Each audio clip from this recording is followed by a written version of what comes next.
First and foremost, I want you to know this is a dialogue, not a lecture. Tim will talk, but we really would like you to participate. So think of that. Oh, come on in. Here you come, just in time. Your food is there. Anyway, this is Timothy Hoyt. He's a professor of strategy and policy, and the John Nicholas, and he holds the Nicholas Brown Chair of Counterterrorism and Studies at the U.S. War College in Newport. He also serves as the academic director and the senior mentor of the Advanced Strategist Program.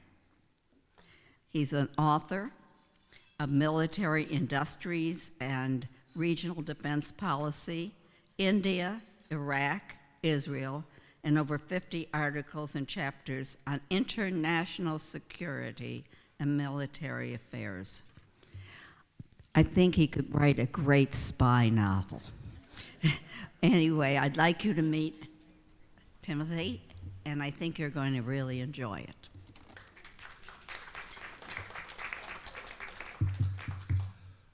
Good afternoon, and first I'd like to thank Dale and the Kuder Institute for inviting me. This is wonderful. I've spent a lot of time last night and then this morning at breakfast talking to many of you and have really enjoyed the conversation and the interaction. I'm looking forward to speaking with the rest of you now. Unfortunately, the nature of this format means that I have to talk at you for a while, and then we'll have a Q&A session. As I introduce this, what I'd like to talk about is about the war in Ukraine, because I think it's important. I think it's one of the dominant issues in international relations today.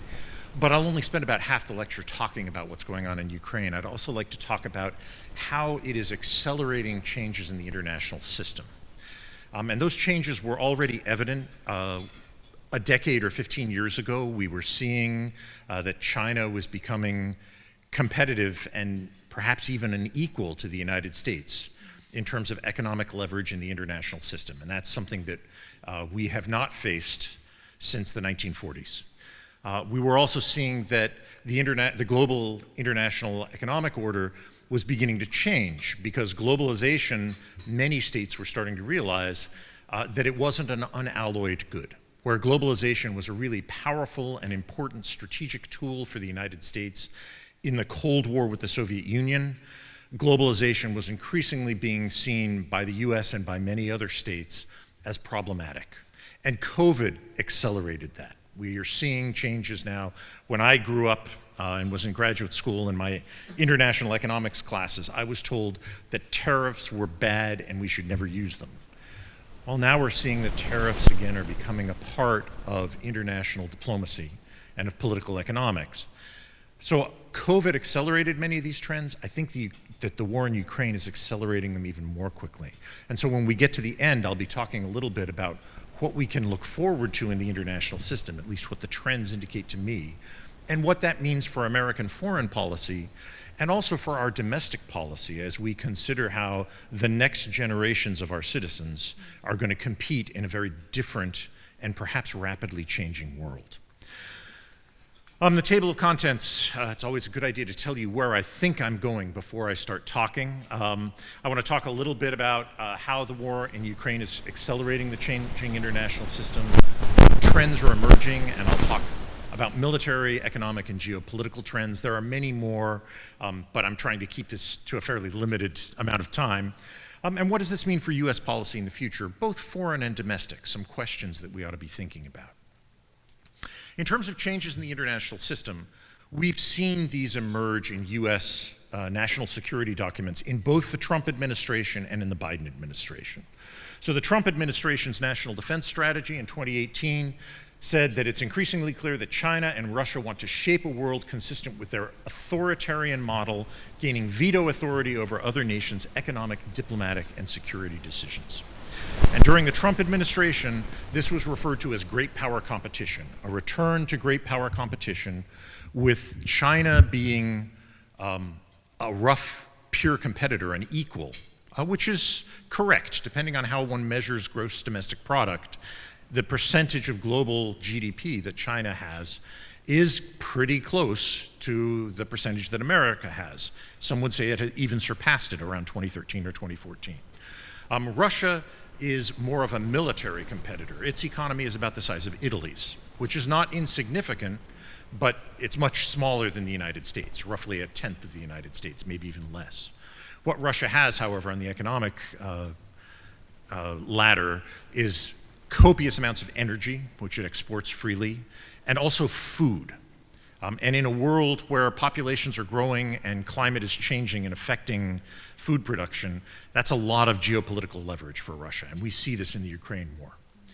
In the Biden administration, which again came up with a national security strategy in 2022, it says the post-Cold War era is definitively over and a competition is underway between major powers to shape what comes next. No nation is better positioned to succeed in this competition than the United States, as long as we work in common cause with those who share our vision of a world that is free, open, secure, and prosperous. That's an important statement. It lays out the stakes. The Biden administration, for reasons that are understandable, is making implicit comparisons between the emerging international environment and the Cold War. Now, I should state, I had it on the first slide, but just for the record, what you're hearing now are my own opinions, not necessarily the policy of the United States Naval War College, the United States Navy, the Department of Defense, or any other US government agency. When I say that, I now can speak more openly, but I don't want you confusing my opinions with official US policy, because I'm about to differ with the Biden administration's interpretation. It's understandable why we would think about this as very similar to the Cold War, but there are really important differences. In the Cold War, for the first 30 years of the Cold War, the Soviet Union deliberately isolated itself from the global economy. And that made it weak and vulnerable to economic pressure at the end of the Cold War, from 1975 until about 1990. China is intimately integrated with the global economy. It's an important global trading partner with the United States, among others, and with regional partners. The Cold War economic policies that we used against the Soviet Union simply will not work against China. It is too big a player in the global economy, and in some ways, that's a bad thing. It makes it harder to compete with them. In some ways, it's a good thing because it makes them vested in the global international economic order. They just want to alter it in their favor. That's different from what the Soviet Union wanted to do, which was to overthrow the global economic order. So the Cold War that we're beginning to talk about, that the US government talks about, it will resonate with our experience with the Soviet Union, but it's also important to recognize it will be very different because of the economic and therefore the political influence that China has in the international system. Now, this then goes to the next point, where the Biden administration is making this, also defining it as an ideological struggle, a struggle between freedom and authoritarianism. Again, this is very much like the Cold War of 1945 to 1990, a struggle between free societies and communism. Again, it's a little bit more complicated, I think, than that, but it's understandable that this is the starting point we're using as we look at the world of tomorrow. They believe that those who argue that given all of the challenges we face, from the fourth industrial revolution to a global pandemic, that autocracy is the way forward.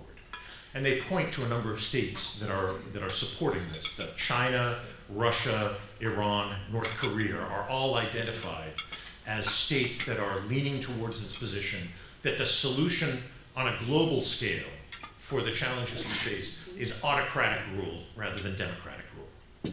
And the Biden administration is resisting that. We'll only succeed in advancing American interests and upholding our universal values by working in common cause with our closest allies and partners, and by renewing our own enduring sources of national strength, including freedom, democracy, liberalism, free trade. Autocrats are working overtime to undermine democracy and export a model of governance marked by repression at home and coercion abroad. Now, most of these conclusions were written in American national security documents that came out before Russia invaded Ukraine in February of 2022. This last statement about autocrats was probably written in 2021. It just, if you've ever tried to work a national security document through the United States bureaucracy, it takes about a year. So, what does this then mean? Are we looking at Cold War 2.0? Well, something like that, perhaps.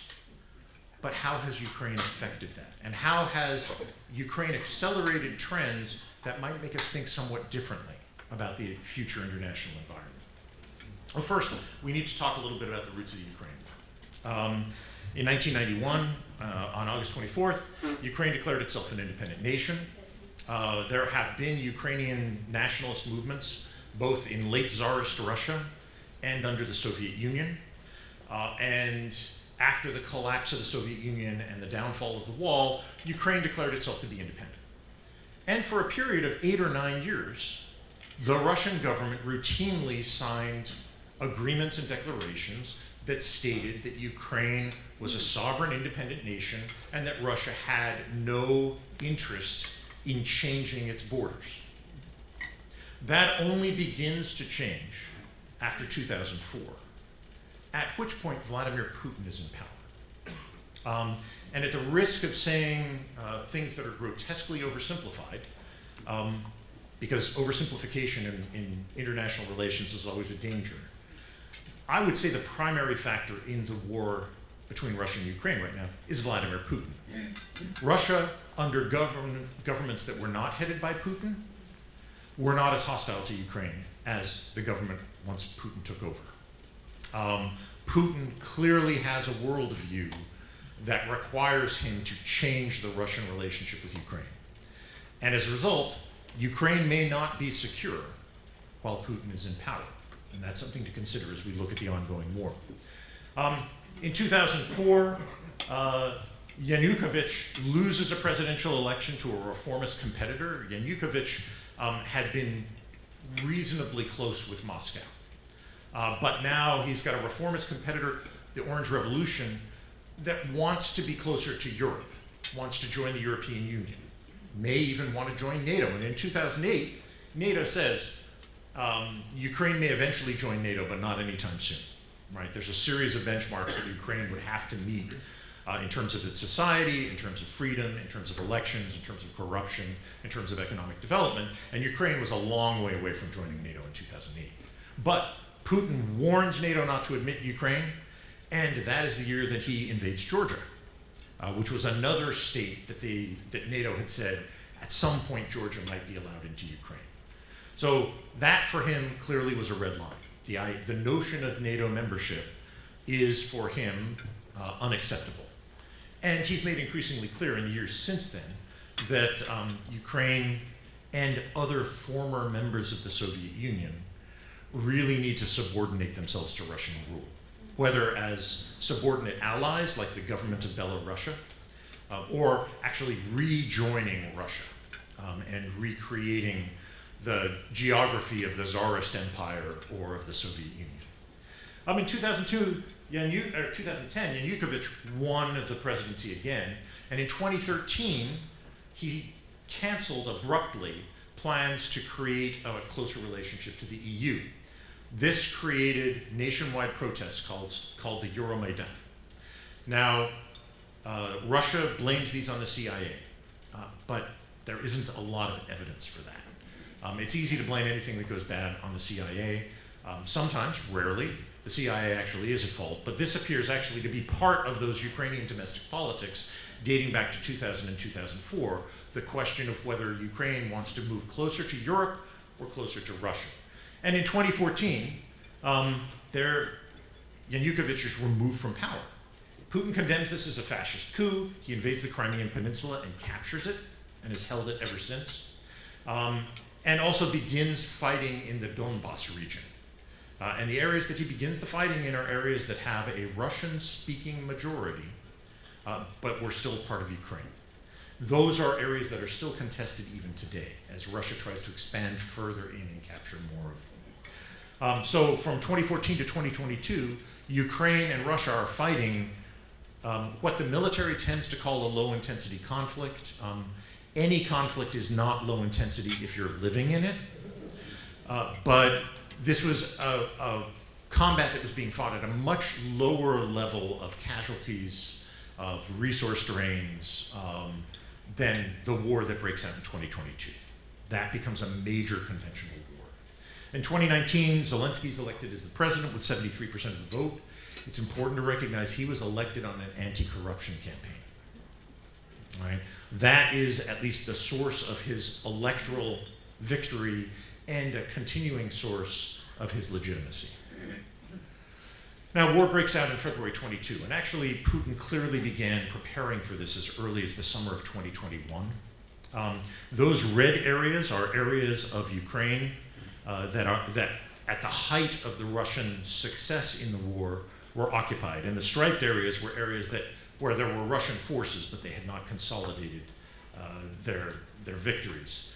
As you can see, the Russians launched a major offensive towards Kyiv, the capital. And they got very close to Kyiv. The fighting there was extremely intense for a number of months. The national security strategy says it has shattered peace in Europe and impacted stability everywhere. And that's true. This is the most significant and hardest fighting in Europe since 1945. Estimates of casualties at this point, the Ukrainians are being fairly close-mouthed about it.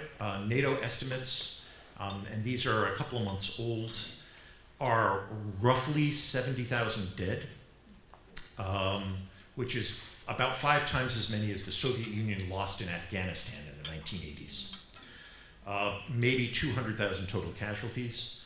Russian casualties are much higher, between 150 and 200,000 dead, perhaps as many as 400,000 total casualties. And because the Russian army has very poor medical services, lots of wounded die on the battlefield. So this is really bloody. It is much more like World War I than any conflict we have seen since the Iran-Iraq War of 1980 to 1988. It's extremely lethal. So what's the impact? Well, the impact comes in a number of different ways. The first, which I'll spend some time talking about, is it demonstrates that major wars of aggression are still possible. Now, there are limits to that, but they are still possible. This is something that almost every military, including the US military, was moving away from as a model of war. The idea that you would have major industrialized war between large powers just seemed unfathomable. And so our preparations, even for conventional war, were for different kinds of wars in the developing world. This is very different. And it is stark, and it is deadly, and it is protracted. It accelerates a modest reorientation of the global economy that I talked about earlier, and I'll come back to that in a few minutes. And it demonstrates changes in things like alliance commitment and international cooperation that are, again, we had seen elements of this emerging, but it's important to grapple with this because this will be an increasing part, I would argue, of the international community over the next 20 to 50 years. Now, the military ramifications. This looks a lot more like World War I or World War II than anything that's happened since. Probably the closest post-World War II example would be the Korean War, but it's a kind of war we haven't seen for 75 years. We have conscription on both sides. The United States has had an all-volunteer army for 50 years. So massive numbers of poorly trained troops are fighting on both sides, which explains a lot of the military outcomes. It's also, in some ways, a very high technology and asymmetric war. It involves the use of drones in numbers and in ways that we had not seen previously on the battlefield, on both sides. And last year, around November, there were reports that the Ukrainians were losing 10,000 drones a month in combat, and the Russians are probably losing more. Both Ukraine and Russia have not only accelerated domestic drone production, but they're buying drones on the commercial market and reconfiguring them to be weapons of war. And Russia in particular has gone to Iran and has made a series of military deals to buy Iranian drones, which are providing much of the firepower in Russia's attacks deep into Ukraine against cities and economic targets. The vast majority of those attacks are being carried out with Iranian-designed drones that Russia is either buying from Iran or now producing under license at home. It also includes participation by private companies.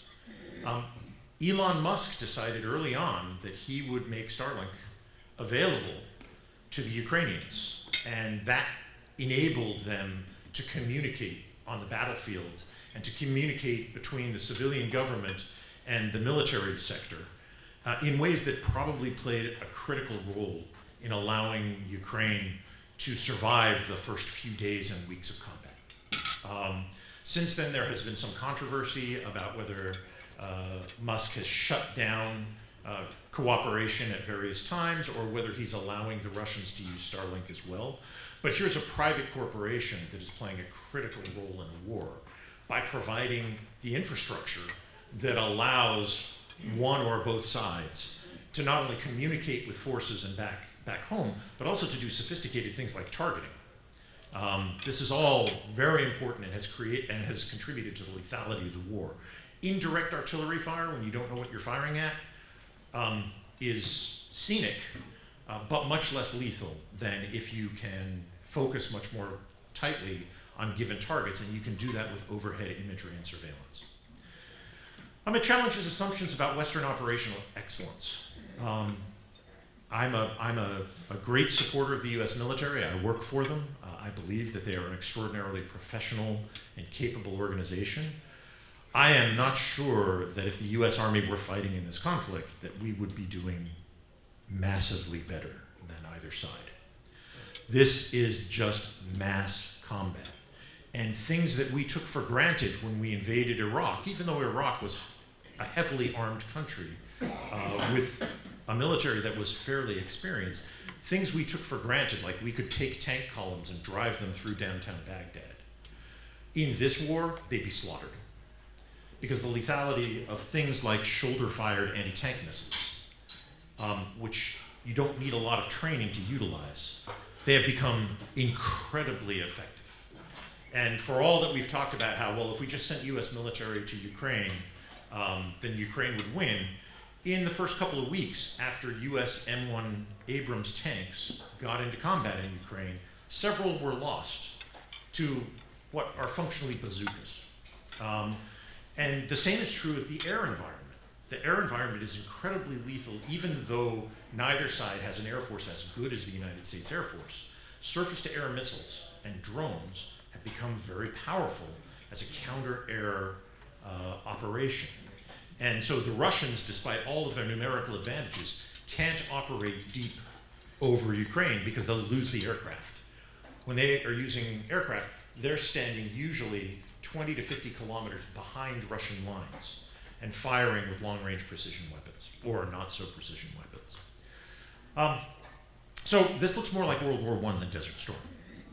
And that's something that is hard to get used to. Desert Storm, our forces moved really quickly and suffered very light losses in terms of casualties. We lost, in Desert Storm, the United States Army lost more men to traffic accidents than it did to combat with the Iraqis. Not in this war. And that is important for us to think about as we think about the use of military force in the future and where we're going to use it. Also, both sides define this as existential. Putin has basically said, I want Ukraine to be something else under a different government. And Zelensky has said, we are not going to succumb to Russia, and we want to get all of the terrain that it has taken back. So that makes negotiations and ending the war difficult, because there are starkly opposed objectives, and neither side has yet run out of capability. Now, Russia went to war without, in spite of Western warnings. We told them that we were going to impose sanctions on them, and they were going to be big, and they were going to be painful, and we weren't lying, but it didn't stop Putin. The Russians made some assumptions, and they turned out to be very badly flawed, which may tell you something about their intelligence capability or the ability of their intelligence organizations to communicate honestly with the head of state. They assumed that Ukraine was not unified, Ukraine was less unified before the war than it was immediately after the Russian invasion. Once the Russians invaded, Ukraine got unified. The Ukrainian military would be as weak as it was in 2014. That turned out to be a radically poor estimate. That Zelensky was not popular or competent. I don't think any of us expected that a comedian would become Winston Churchill, but he did. That international reaction would be muted, like in 2014. It was not. And again, the Biden administration tried really hard to communicate this to the Russians ahead of time, and the Biden administration began meeting with European allies in October 2021 because our intelligence was indicating that the Russians might invade. And we spent months getting the Europeans on board and agreeing to the kinds of sanctions that were levied early in the conflict. That was an intense diplomatic activity. President Biden said that between October and February of 2021, he had spent over 200 hours personally on the phone with leaders in Europe, which is not a work week, it's a full week, right? It's 5 work weeks. So the diplomacy was intense. But they also believed that victory was going to be possible within days, and that clearly ended up being incorrect. Why? Well, Putin apparently believes that Russia should be a great power. He said publicly that the worst thing that ever happened to the international community was the downfall of the Soviet Union. I think a number of us disagree with that assessment, but that's his assessment. So he wants to restore it. Maybe not the Soviet Union, maybe just the Russian Empire, but he wants to restore Russia as the dominant power in Eastern Europe and to restore it as a great power. And the best way to do this was through a decisive war. And that was what he launched. The assumption that the US wouldn't respond or would respond weakly, this, I am guessing, but I think a lot of analysts agree, was probably based on a combination of COVID, the economic ramifications of COVID, because many economies were disrupted badly by that 2-year period. And also political turmoil in the West, including political elections, political disputes in the US, in Germany, and elsewhere, and also the political leverage that Russia would have because of European reliance on Russian oil and gas. Therefore, this war would reassert Russia as the traditional power in Eastern Europe. It would weaken NATO. It would remove Ukraine from the EU and possibly NATO umbrella. And the idea was that it would be done quickly and efficiently. Now again, we don't know what Russian intelligence actually knew and what it told Putin. And we probably will never know. I'm making what I hope are educated guesses. For those of you who are interested, I see you taking pictures back there. I'm happy to make these slides available, and I will give them to Debbie, and so don't feel like you have to work and then try and decode the really tiny, tiny print on your phone. I'll make these available. The Russians gamble on attacking on multiple fronts, and this is really bad military practice. The Ukrainian army, when it was mobilized at the time of the beginning of the war, was 5 times as large as the number of troops that Russia committed to the conflict. When you're doing that, you usually want to concentrate your forces on a single axis of advance towards some critical target. In this case, probably the logical one would have been, given Putin's assumptions, the logical one would have been Kyiv.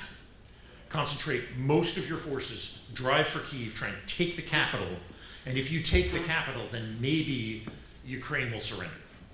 And in fact, the first response of the United States government, I showed this on the slide a minute ago, was to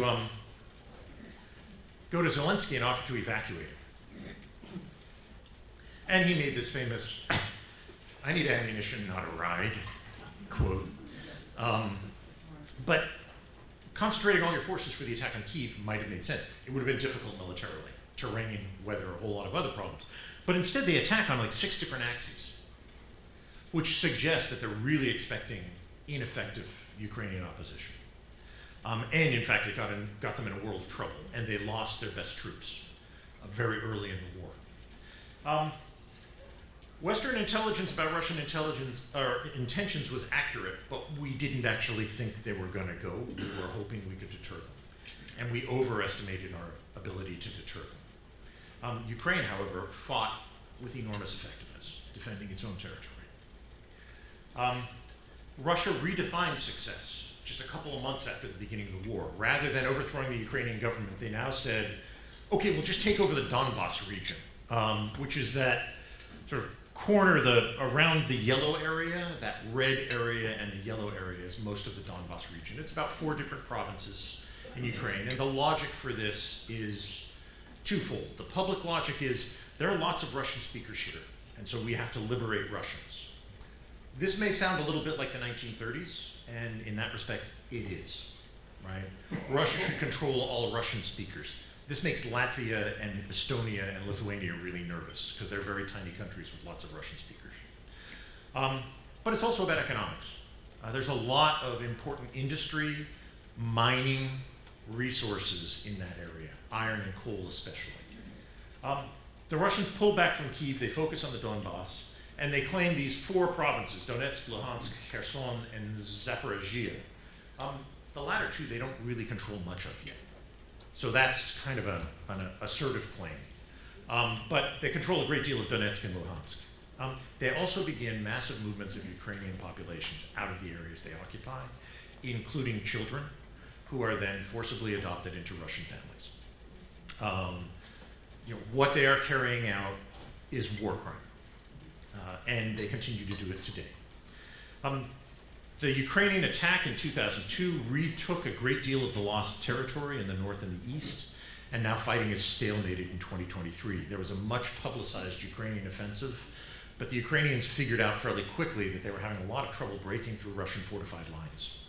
And so they made some advances, but they were very small advances for the most part. And what they were trying to do was make advances at low cost and maximize the cost on the Russians, which they appear to have been fairly successful at. Until they ran out of artillery ammunition, which is something they're reliant on the US and European suppliers to replace. They have the ability to replace some of their ammunition, but a much more limited amount than they're actually firing. So they're relying on US and European support. How's the war going to end? Well, there are 3 important questions that leaders need to ask when they're thinking about starting a war, much less ending a war that's already in place. How far are you going to go militarily? How far do you need to go militarily in order to achieve what it is that you want? Because war is about political objectives. The second question then is, what do you want to ask for at the negotiating table? And for those of us who have bought a car, right, you always know you ask for more than they're going to give you and you bargain them back down. And that's one of the reasons you first have to think about how far do I want to go militarily.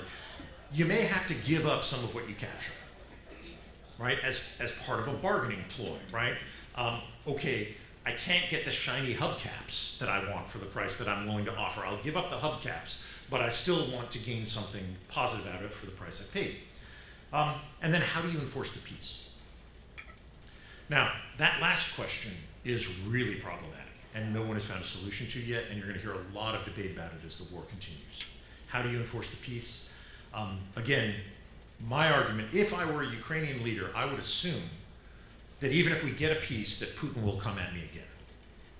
I mean, in this respect, it's the same kind of strategy that the Israelis had for a long period of time before they begin getting better relationships with their neighbors, which is that we may win this war, but we have to assume that there will be another war, and it'll probably come in a decade.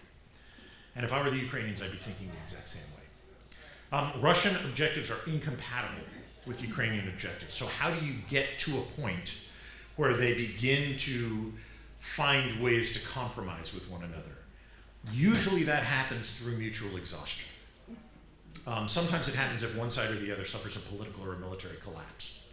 But usually it's mutual exhaustion leads them to say, I've probably gotten about as much out of this as I can afford. And what am I gonna give up in order to end it now? The West can play a big spoiler role here. Right? There are things, again, that the Russians have already tried to use to gain leverage, like oil and food. Western inflation affects domestic politics. The post-COVID debt is an issue not only in the United States, but in other countries like Britain and Germany. Elections. Democracies have elections, and those elections may bring about different policies. Western sanctions and military aid is a really powerful tool on Ukraine's behalf. If those policies change, even in modest ways, they begin to put much more pressure on Ukraine to consider how much longer it can keep fighting, and that is a real problem. Again, I would argue the key factor here is Putin. What are some scenarios for the end of the war? Well, you could have a Russian military revival. That seems really unlikely. The problem is that Russia lost its best troops early in the war, and now it's replacing them with volunteers and conscripts, but it doesn't have its best troops to train them anymore. And the way that Russians train their troops traditionally is they throw them into a unit and put them at the front of the line. And if you don't have veteran troops in that unit who can tell the new guys how to survive, the new guys take a lot heavier losses. And that's been an ongoing cycle, and we've seen no change in that. Every time the Russians say, we're going to build a whole brand new army, and we're going to build it in the rear area, and we're going to send it into combat, as soon as they send it into combat, it gets slaughtered. Because even though it's taken a little extra time to train, a month or two, it's just not enough. You can have Russian military collapse. That's happened once before in 1917. But it tends to collapse from a combination of social and economic factors as well as political factors. I'm not sure those are in place right now. The Putin government is pretty strong, as I'll talk about in a minute. Putin removed from power, nobody knows how that's going to happen. And with the death of Navalny, the recent elections, it doesn't look likely. Now that said, authoritarian regimes always look really, really, really strong until they collapse. Whether it's the Shah of Iran, whether it's Yugoslav under Tito and suddenly he dies, whether it's Libya. I mean, authoritarian regimes have this way of presenting a facade of strength while crumbling internally.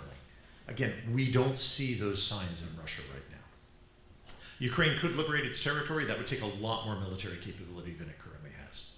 It's not impossible, but it would take a lot more military capability than it currently has. Much more than it could possibly manifest in the next year.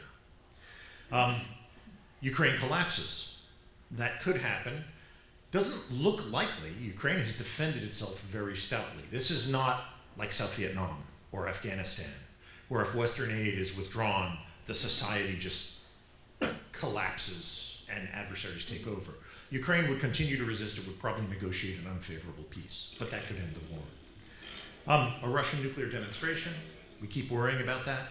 It should be pointed out that recently President Macron of France has started talking about putting NATO or French troops into Ukraine. This was something we did not talk about for 2 years.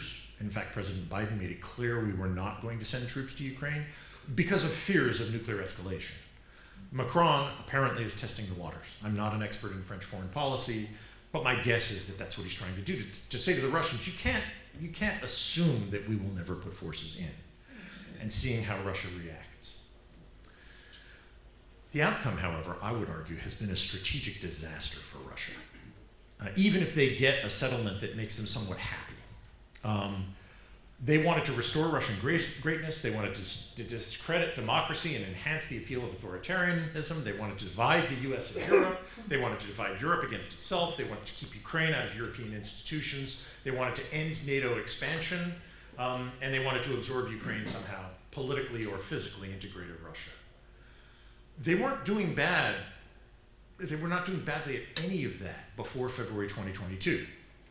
But as soon as they invaded Ukraine, all of these things became less possible. Some of them became impossible. Finland and Sweden, who have been neutral for 75 years in Europe, have joined NATO. That's a huge loss for Russia. Now Russia has to defend the Finnish border if it decides to start a war with NATO for some unforeseeable reason. Finland is not far from St. Petersburg, which is the capital. They've put themselves in a much worse military position in the event of a conflict. Now, there are also economic ramifications of the war. I'm sort of wrapping up here for a few more minutes. Among the predictable things we've seen a big expansion of international arms trade and arms manufacture. For those who believe that that's a bad thing for the international economy, well, war always changes that. And what we're seeing is that arms sales are becoming a much bigger part of international trade again, and that countries are investing more in their defense and more in their defense industries, especially in Europe, because all of a sudden, for the first time in 20 or 30 years, they're looking at Russia and they're saying, you know, these guys actually might attack us. They might come. Putin might be that reckless. And so Germany is spending much more, for instance, on national security than it has before. We're also seeing increased transnational defense cooperation, which is an interesting response to this authoritarian democratic argument that the Biden administration was saying. Japan is now cooperating with Britain and Italy on advanced fighter aircraft. That's a really unusual combination. In the past, defense cooperation has usually been regional rather than trans-regional or transnational. So Japan working with Britain, which is out of the EU, working with Italy, which is in the EU, is a really interesting combination. We're seeing a lot of different things. South Korea has made major defense agreements with Poland because the Poles are really worried now about the Russians. And the Polish army right now is probably both the largest and the best in NATO. And it will be better equipped and an even more formidable fighting force within a couple of years. We see accelerations, and these are changes in the economy from COVID, but friendshoring and preferential trade with allies and reliable partners. National security encourages that, right? We don't want to rely on China for parts for our tanks and aircraft. So we're going to work with the British instead, right? But that's accelerating a trend that was already perceptible in the commercial sectors into the national security sectors. And there are real questions about sanctions as a policy tool. The US has been using sanctions as a preferred policy tool for a generation, and now we're finding out that they don't work well against really large economies. It's much harder to have an impact against an economy the size of Russia or Italy than it is to have an impact on an economy the size of Iraq, which we did in the 1990s. We're also seeing some interesting alternatives to global economic order. States are thinking about moving away from the dollar. Now, the dollar is not going to cease to be the preeminent currency in the international order, but states are trying to now find leverage. And one of the ways they did this is through what's called BRICS. Brazil, Russia, India, China, and South Africa began cooperating because they were making the argument that the global economic order discriminated against developing states. That somehow, that developing states needed to have a break. Now that's kind of a very Indian philosophy and maybe a very Brazilian philosophy, and the Russians and Chinese probably were just using it for political reasons. But BRICS is pretty substantial. If you measure BRICS in terms of purchasing power parity, it surpassed the G7, the top 7 Western economies, in 2020. And in 2023, it actually has a substantial lead in terms of percentage of the global economy. If you measure it in dollars, the G7 is still considerably ahead, even of the expanded BRICS. But BRICS has also expanded to include Saudi Arabia, Iran, the UAE. So it's attracting people in some interesting ways, Egypt and Ethiopia as well. It now represents almost half the world's population. It represents almost half of the world's oil production. So if these guys are able to cooperate in some ways in the international system, that's going to have an impact on American terms of trade and on American economic influence in the global system. Now, for political reasons, these guys aren't going to get close and become an alliance. India and China have a border dispute. China hasn't helped Russia in the war in Ukraine particularly. But at the same time, what we're seeing is sort of pushback. And the place that this pushback may happen, a friend of mine posted recently, is commodities.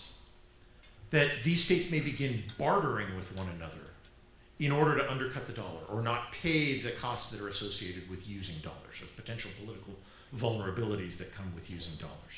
So Saudi Arabia might trade oil for Russian wheat, something like that. These are all interesting trends, and they are going to affect the US economic role in the world in the coming decades. Russian foreign exchange reserves. The Russians started this war with around 700 billion in foreign exchange reserves that they had carefully hoarded over a period of years. They assumed that these were going to see them through American sanctions in the event of a war. It turns out they are probably right. These reserves, we froze 300 to 350 billion because they were in Western banks. But even with just half those reserves, the Russians are able to prop up their economy and keep the ruble fairly stable and to continue the war effort. And it's likely at the current rate of expenditure that they'll be able to keep this up probably for 5 or 6 years before they start running seriously short. So the rule is if you have a really big military, you can defend yourself, you have nuclear weapons, and you have a lot of oil, sanctions don't work. Other people may be looking at that. The geopolitical environment, the first thing that happened was the UN had a vote, and 140 out of 180 nations condemned Russia's invasion of Ukraine. But many of those nations have not participated in sanctions. They are willing to make the political statement, but at the end of the day, their national interest is what really matters. And Russia has those two commodities that matter a great deal to a lot of developing states, oil and food. The bipolar world, the democracies versus autocracies, well, this is being challenged by the Russia-Ukraine war. Now, Western aid to Ukraine from Europe, from Japan, from the US has been enormous, right? We've provided about 75 billion as of February. The EU has provided about 90 billion. Germany itself has provided 20 billion, the UK about 15 billion more. I mean, these are large sums of money going into Ukraine to sustain its economy and its war effort. How much longer they can be sustained is really dependent on domestic politics in each of these countries and in the EU itself. But these are large amounts. 75 million is about 10% of the US Department of Defense budget. So over a 2-year period, we were spending about the equivalent of about 5% of our defense budget to help Ukraine, bluntly, kill Russians and destroy their military capability. That's a cold-hearted way of looking at it, but it's a good investment. It means that we are not losing Americans in order to reduce Russia's power. And that's a strong argument for why we would want to consider continuing to support Ukraine. We had some US economic assumptions that sanctions would deter, that they'd receive global support.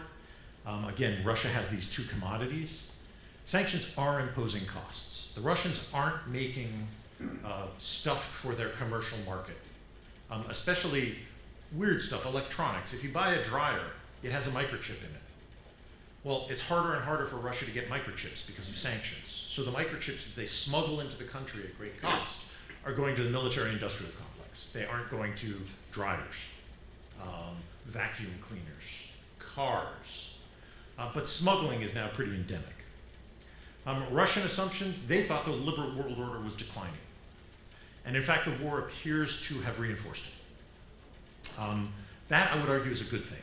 The liberal world order that we had was one that we designed, and it was based on our interests and our forms of government. It has given us great advantage, but it also has given the rest of the world great advantage.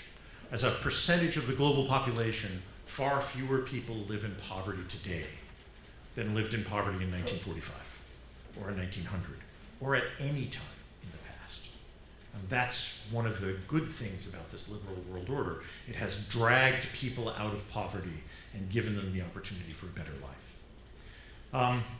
Putin wrote a June 2021 op-ed that you can find online translated. It's filled with jargon, but it's a really interesting version of his view of Russian history and what is right. A shorter form version of that actually was in his interview with Tucker Carlson. In the first 30 minutes, he didn't let Tucker get a word in edgewise. So he treated Tucker exactly the way that he treats Russian journalists, which is, thank you for letting me on your show, now shut up and I'll tell you the truth. But if you read that transcript, it tells you literally, I think, how Putin views the world and how he's struggling with why everybody else doesn't see it that way. Because it's perfectly logical to him as a Russian. It's based on Russian history. So if for no other reason, that might be an interesting thing to look at, even if you don't particularly like Tucker Carlson. We're seeing some alliances growing, as we would have expected with this theory of democracies and autocracies. Russia is gaining some allies. It is much closer to North Korea and Iran than it was before the war. And this is because North Korea and Iran have things that Russia wants, and Russia can provide them things that they want. But we've also seen NATO enlargement. Democracies have joined NATO. On the other hand, and I think this is key, big, important democracies in major regions are not supporting sanctions. And that includes India, which has long-standing ties to Russia, military ties, political ties, economic ties. India is buying Russian oil, refining it, and then selling it back to Europe. And when you ask them about it, they'll say, look, this is in our national interest. We need oil, we need income. We recognize that the attack on Ukraine is a bad thing, and we have not said that it's a good thing. We've not supported Russia on it. But at the same time, we're not going to shut down trade with Russia. China is trading with Russia. Israel doesn't support sanctions. South Korea has been cautious about arms sales to Ukraine, although they've made arms sales to Poland, which is a way of kind of reinforcing defense against the Russians. And some European states we know are more reticent than others, Hungary especially. And we also see endemic smuggling from all of Russia's neighbors. There's a lot of money to be made. And Kazakhstan has been ordering huge numbers of cars from Europe, far more than they can possibly economically sustain. And the reason for that is that they're then getting driven across the border and sold in Russia for a really big price hike. Smuggling is good business. We were used to being able to control the global economy, and that's beginning to change. So what does that mean for US foreign policy? The last couple of slides. Well, the first, again, Cold War 2.0 won't look much like the Cold War, I don't think. And these alliance blocks may be regional and not global. It's not clear to me that you're going to see democracies all line up with one another against authoritarian regimes. Russia is a good test. There are lots of reasons that states might want to gang up on Russia in the same way that they ganged up on Iraq in 1990 when it invaded Kuwait. And states have chosen for their own national interest not to do it. This is important because a lot of these states are in the developing world, and in the Cold War, they were fairly weak, and they therefore became sort of ground for competition. Now, many of them are much stronger economically, and they have a lot more agency. And they're going to do things. We can't assume that we will lead and they will follow, economically, militarily, or politically. We're going to have to bargain with them. And that's a different relationship than we've had in the past. Economics is going to be an area of competition. Globalization was a strategic asset against the Soviets. It's not necessarily anymore. The Chinese have found ways to manipulate the global economy in ways that benefit them more than it benefits everybody else. That's fine if you're a developing country. When you're the first or second largest economy in the world, it begins to look a bit unfair. And this is one of the reasons that we've had more and more economic competition with China. Technology can be delayed, but not denied.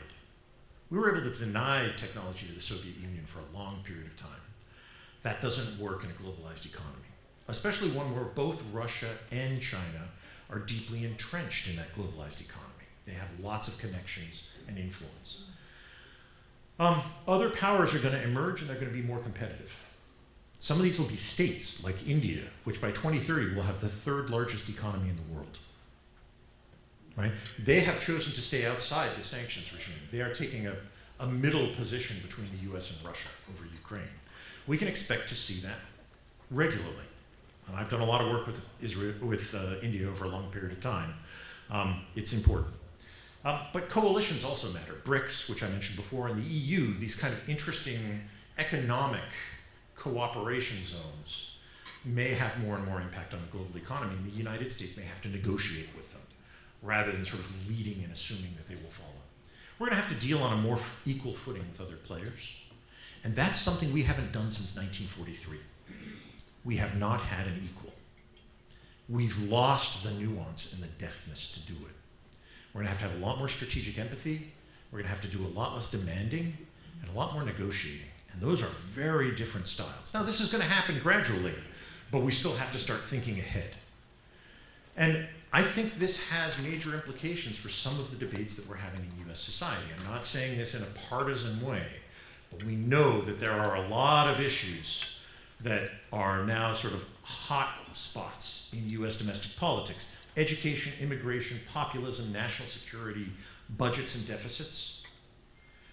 For the US to play a leading role in the world as it emerges, we're going to have to think very seriously about the long term and how we are educating the next generation, how we are preparing coming generations to deal with a very different environment. This is complicated and it's hard. If you want to think about how and why it's hard, think about the debate that we have on climate change. Right? Without taking a position on climate change, there are people who are saying, we can't think about this because it affects short-term profits and short-term availability of energy, and we don't want to raise costs for our voters. And there are other people who are saying, in a century, there may or may not be an apocalypse, but we've got to fix it now. Those are very widely divided positions, and we've had trouble finding common ground. Well, the emerging international system is coming at us much faster than the effects of climate change, I would argue. And we're going to have to start thinking about it sooner. That means languages, international travel, contact with other people elsewhere, including on their terms. We used to have an advantage of that because of immigration, but right now immigration has become a hotspot. And we're denying people access into the country that once might have given us contacts globally, even at low social levels. Now it's a debate. We have to really begin thinking about this much more seriously, because if the coming world is one where we need diplomacy to mitigate conflict between great powers, which is what the government is saying and which is what I'm worried about.